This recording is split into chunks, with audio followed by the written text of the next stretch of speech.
തൂറിയവനെ ചുമന്ന് നടന്നാൽ ചുവന്നവനും നന്നായി നാറും. തൂറി മെഴുകി ഒരുത്തൻ നാട് മുഴുവൻ നാറ്റിച്ചുകൊണ്ടിരിക്കുന്നു.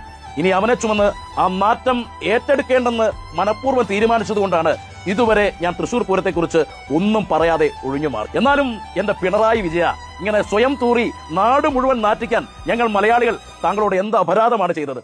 തൃശൂർ പൂര ദിവസം രാവിലെ മുതൽ പൂരനഗരിയും നാട്ടുകാരും അങ്കിത് അശോക് എന്ന ചെറ്റയുടെ നിയന്ത്രണത്തിലായിരുന്നു. വഴിനീള വടം കെട്ടിയും ബാരിക്കേഡുകൾ തീർത്തും നാട്ടുകാരോട് കയർത്തും അവരുടെ നെഞ്ചത്ത് കയറിയും അങ്കിത് ഏതോ രാജാവിന്റെ കൽപ്പനയ്ക്കനുസരിച്ച് പൂങ്കുലിയില്ലാതെ തന്നെ നിന്നുറഞ്ഞു തുള്ളുകയായിരുന്നു. അങ്കിത് എന്ന ആൾക്കൂട്ടത്തിന് മുന്നിൽ നിന്ന് ഉറഞ്ഞു തുള്ളിയ കോമരത്തിന് പുറകിലെ വാക്കും നോക്കും താങ്കൾ തന്നെയാണെന്ന് തിരിച്ചറിയാൻ പാഴൂർ പടിപ്പുര വരെയൊന്നും പോകേണ്ട സഖാവേ. അവസാനം പൂരനഗരിയിൽ കൂടിയ 10,000ങ്ങളുടെ വാക്കുകൾക്ക് കാതോർക്കാതെ വെടിക്കെട്ട് പകൽ വെളിച്ചത്തിൽ നടത്തുന്നു. സത്യത്തിൽ താങ്കളുടെ തലയ്ക്ക് വല്ല ഓളവും ഉണ്ടോ പിണറായി വിജയ? പൊടിപ്പും തൊങ്കലും വെച്ച് നാട്ടുകാർ പറഞ്ഞു പറത്തുന്ന കഥകളുടെ കാമ്പിലേക്കൊന്നും ഞാൻ കടക്കുന്നില്ല. ഇനി പറയാൻ പോകുന്നത് വർഗീയതയാണ്. നല്ല ഒന്നാം തരം